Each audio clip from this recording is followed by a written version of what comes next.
செம்ம சூடு. ஐயோ, மைக்கா மைக்கா எரிஞ்சிரும் போல் இருக்கா.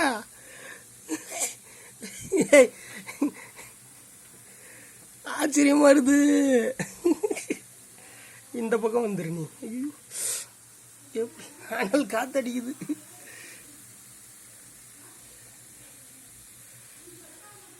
இந்த பக்கம் வான்ன.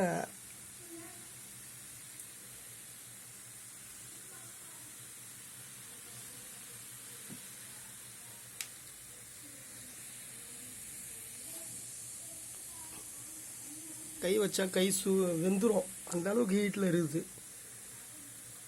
புகை போகுது தெரியுதா? ஐயோ,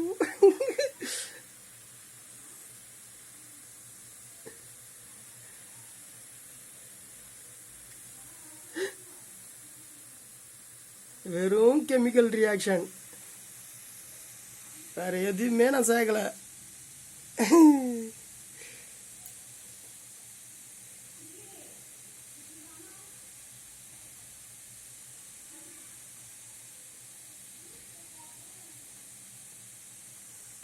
எப்படி புகை கிளம்புது.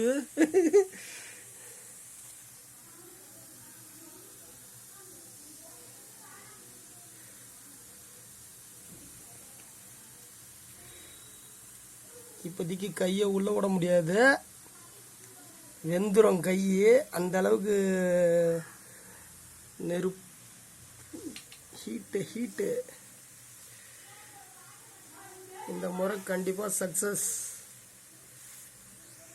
ரசலிங்கம் செய்ய போகிறோம்.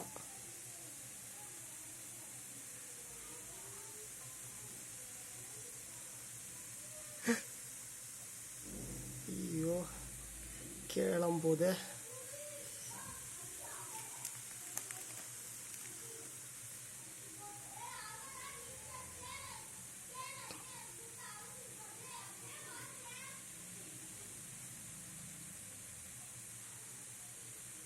இன்னும் புகை கிளம்பி போயினே இருக்குது. எப்படி புகை கிளம்புது.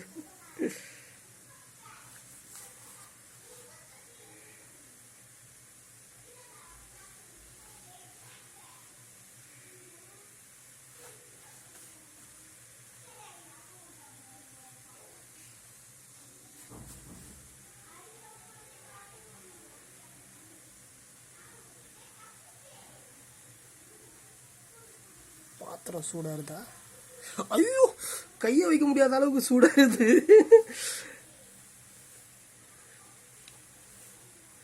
வெறும் இயற்கையாக கிடைக்கிற பொருளை 3 சேர்த்தேன். 3 இல்லை 4, ஆமாம் 4 பொருளை சேர்த்தேன். அது எந்த அளவுக்கு கெமிக்கல் ரியாக்ஷன் ஆயிருக்குது பாருங்க. தெரியுதா? பார்த்துக்கோங்க. கொதிக்குது,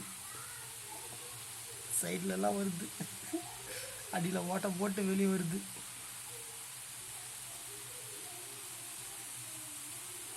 பாத்திரம் செம சூடாக இருக்குது. இப்போதைக்கு கை வைக்க முடியாது, அது கொதிச்சு அடங்கிட்ட பிறகு தான் கை வைக்க முடியும்.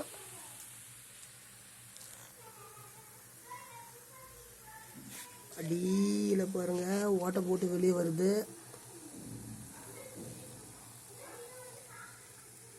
பாதரசம் வெளியே வந்துடக்கூடாது, அதெல்லாம் உள்ளே இருக்கணும். ஆனால் எந்த ஒரு பிளானுமே இல்லாமல் இறங்குனா இப்படி ஒரு ரியாக்ஷன் கிடைக்குது நம்மளுக்கு. பிளான் போட்டு இறங்குனா சொதப்பிருச்சு.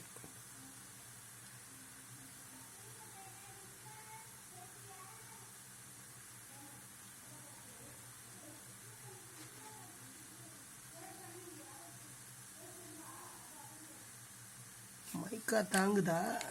தாங்குது, ரொம்ப ஸ்ட்ராங்கான மைக்கா தான்.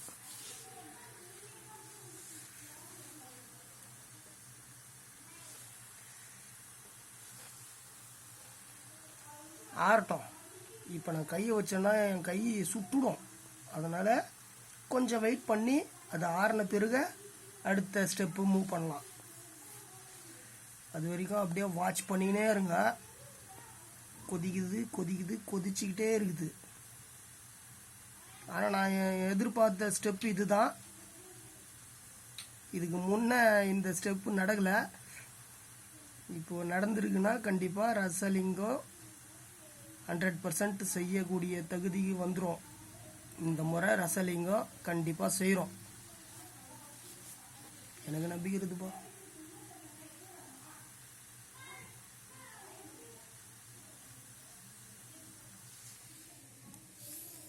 பாத்திரத்தை அடியிலலாம் ஓட்டை போட்டுச்சு,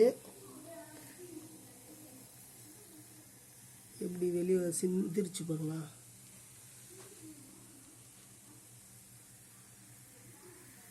கொதிச்சு வெளி பக்கம்லாம் கொதிச்சு இன்னும் சூடு தெரியுது அடியில். பாத்திரத்தை தொட முடியல, செம சூடாகுது. இவ்வளோ ஹீட் ஆகி போச்சு. வெறும் 4 இயற்கையாக கிடைக்கிற பொருளை சேர்த்த அதோடைய கெமிக்கல் ரியாக்ஷன் இப்போ நீங்கள் பார்க்குறது ஃபைனல் ஸ்டேஜு. ரசலிங்கம் உருவாகக்கூடிய ஸ்டேஜ் வந்துடும். அது வரைக்கும் நம்ம கொஞ்சம் வெயிட் பண்ணணும், அவசரப்படக்கூடாது. ஃபஸ்ட் வாட்டி தோற்று போச்சுன்னா அதோட முடிஞ்சு போச்சுன்னு அர்த்தம் கிடையாது. மறுபடியும் ட்ரை பண்ணணும். ட்ரை பண்ணால் நடக்காதது எதுவுமே கிடையாது.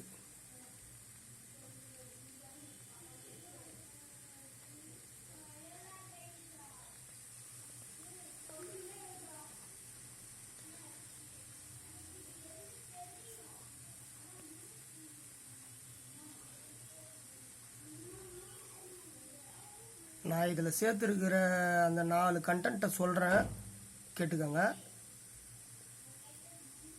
காப்பர் சல்ஃபேட்டு, சால் அமோனியாக்கு, சிட்ரிக் ஆசிடு, மெர்க்குரி. இது 4மே இயற்கையாக கிடைக்கிறது. இது 4த்தையும் ஒன்றா சேர்த்து பார்த்ததில் இப்படி ஒரு ரியாக்ஷன் கிடச்சிருக்குது. ஃபுல்லாக அப்படியே ஒரு மாதிரி அழுக்கான ஸ்டேஜ் வந்துருச்சு.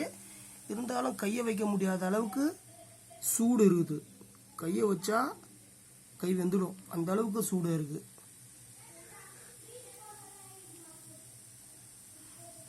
நான் எதிர்பார்த்த மாதிரி பாத்திரம் ஸ்டேஜ் வந்துருச்சு. பாத்திரமும் சரி, இந்த ஸ்டெப்பும் சரி. ஆக்சுவலாக இதை நான் வீடியோ எடுக்காமல் தான் பண்ணலான்னு பார்த்தேன். இந்த ஸ்டெப்பு வந்த உடனே எனக்கு எடுக்காமல் விட முடியல. இதை நான் உங்களுக்கு காட்டணும் அப்படின்றதுக்காக நான் வீடியோ எடுக்க ஆரம்பிச்சிட்டேன். ஏன்னா நாம் பெற்ற இன்பம் பெருக வையகம், அப்படி தானே சொல்லுவாங்க. எனக்கு வந்த சந்தோஷம் அடுத்தவங்களுக்கும் கிடைக்கணும். நான் பார்த்த ஒரு நல்ல விஷயத்தை அடுத்தவங்களுக்கும் காட்டணும் அப்படின்ற ஒரு எண்ணத்தோடு நான் இதை செய்கிறேன். நீங்களும் பாருங்கள், என்ஜாய் பண்ணுங்க.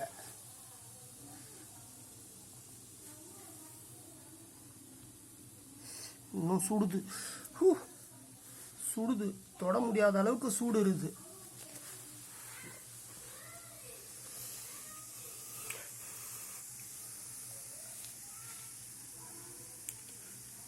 கெமிக்கல் ரியாக்ஷன் இன்னும் நடந்துக்கிட்டு தான் இருக்குது. அது அடங்கட்டுமே. அடங்கிட்ட பிறகு நம்ம அடுத்த ஸ்டெப்பு நான் உங்களுக்கு செஞ்சு காட்டுறேன். இன்னும் கொதிச்சுக்கிட்டே இருக்குது. நான் இதை எதுவுமே அடுப்புலலாம் வச்சு சூடு பண்ணல. அந்த 4 கண்டென்ட்டு சேர்ந்ததும் 4 சப்ஸ்டன்ஸு சேர்ந்ததும் இப்படி ஒரு ரியாக்ஷன் ஆகி போச்சு. பாருங்களேன், இந்த மாதிரி நான் ஒரு வீடியோ பார்த்துட்டு தான் இது செய்கிறேன். நான் ஒன்றும் பொய் சொல்ல விரும்பல. எனக்கு இது எப்படி செய்ய தெரியுன்றதெல்லாம் வீடியோ பார்த்துட்டு தான் செய்கிறேன். அதில் இருக்கிற ஸ்டெப்பு தான் வந்துருக்குது. ஆனால் அந்த காலத்தில் சித்தர்கள்லாம் இதை எப்படி செஞ்சுருப்பாங்கன்னு யோசிச்சு பாருங்க. அவங்களுக்கு எப்படி இந்த 4 சப்ஸ்டன்ஸை சேர்த்தா இந்த மாதிரி ஒரு ரியாக்ஷன் கிடைக்கும், ரசலிங்கம் கிடைக்கும், செய்ய முடியும் அப்படின்னு யோசிச்சு இருப்பாங்க பாருங்களேன். அப்போ அந்த காலத்தில் எப்படி அந்த கெமிக்கலில் பூந்து விளையாடி இருக்கிறாங்க. செமையாக இருக்குங்க. இதெல்லாம் ஒரு ஆச்சரியம்தான். இதெல்லாம் படித்தா கூட கிடைக்காது இந்த அனுபவம்லாம். இயற்கையாக கிடைக்கிற அனுபவம் இதெல்லாம்.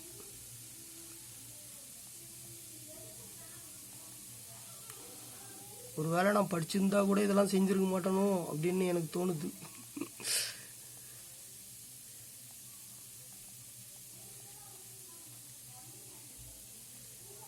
அப்படியே அவுட் வரம் பாருங்க, எப்படி சிந்தி கிடக்குது பாருங்க. அப்படியே கீழே பாருங்க, எல்லாத்தையும் பாருங்க.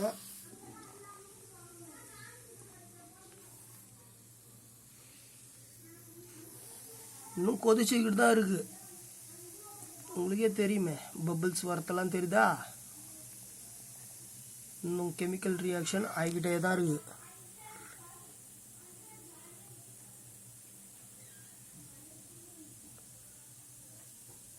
அடங்கட்டும். அடங்கின பிறகு அடுத்த ஸ்டெப்பு பண்ணலாம். ஏன்னா இந்த வீடியோ எடுக்காமல் போனோன்னா நான் பார்த்ததோடு முடிஞ்சு போய்ட்டுருக்கோம். இதை நீங்களும் பார்க்கணும் அப்படின்றதுக்காக தான் வீடியோ எடுக்கிறேன். இந்த ஸ்டெப்பெல்லாம் மறுபடியும் வர வைக்கணும்னா மறுபடியும் வர வைக்கலாம். மெர்க்குரி கொஞ்சம் எக்ஸ்பென்சிவாக இருக்குது, அதனால தான் வீடியோ எடுத்துட்டேன்.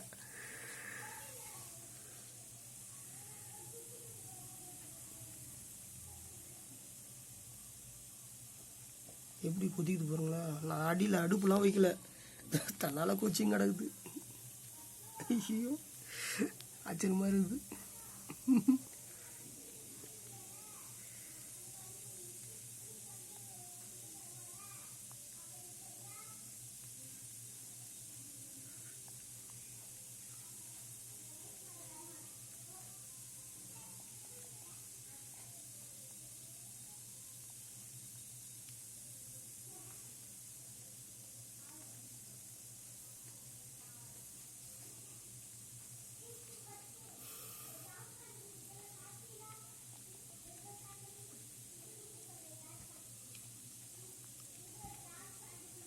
அந்த சப்ஸ்டன்ஸை நாளைக்கும் சேர்க்கும் போதே உங்களுக்கு காமிச்சிருக்கணும், வீடியோ எடுத்துருக்கணும். ப்ரீ பிளான் இல்லை. சரி என்ன தான் நடக்குது பார்க்கலான்னு சொல்லிட்டு தான் கலந்து வச்சுட்டு அப்படி போகிறேன். கொதிக்க ஆரம்பிச்சிச்சு, இந்த மாதிரி ஒரு ரியாக்ஷன் ஆரம்பிச்சிச்சு. இதையும் விட்டுறக்கூடாது அப்படின்றதுக்காக தான் நான் வீடியோ எடுக்க ஆரம்பிச்சிட்டேன். பாருங்கள், நம்மளுக்கு தேவை ரிசல்ட் தானே. அதுவும் இல்லாமல் இதுக்கு முன்னாடி நம்ம பழைய வீடியோ, அந்த ஃபெயிலியர் வீடியோவில் பார்க்கும்போது அதில் இருக்கிற ஸ்டெப்ஸு தான் இதில் செஞ்சேன். இதில் செஞ்சது ஒரே ஒரு சேஞ்ச் என்னன்னா, இந்த பாத்திரத்தை மாற்றி வச்சேன். இதுக்கு முன்னாடி வச்ச அந்த கல் சட்டியை, மண் சட்டி, அந்த சட்டி ரொம்ப குளிர்ச்சியான பொருள் போல் இருக்கு. அதில் ஊற்றுனதும் எந்த ஒரு ரியாக்ஷனுமே நடக்கலை. ஆனால் இந்த பாத்திரத்துக்கு குயிக் ரியாக்ஷன் நடந்துச்சு. நானே எதிர்பார்க்கல, தன்னால் நடக்குது.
ஃபோனே சூடாகி போச்சு.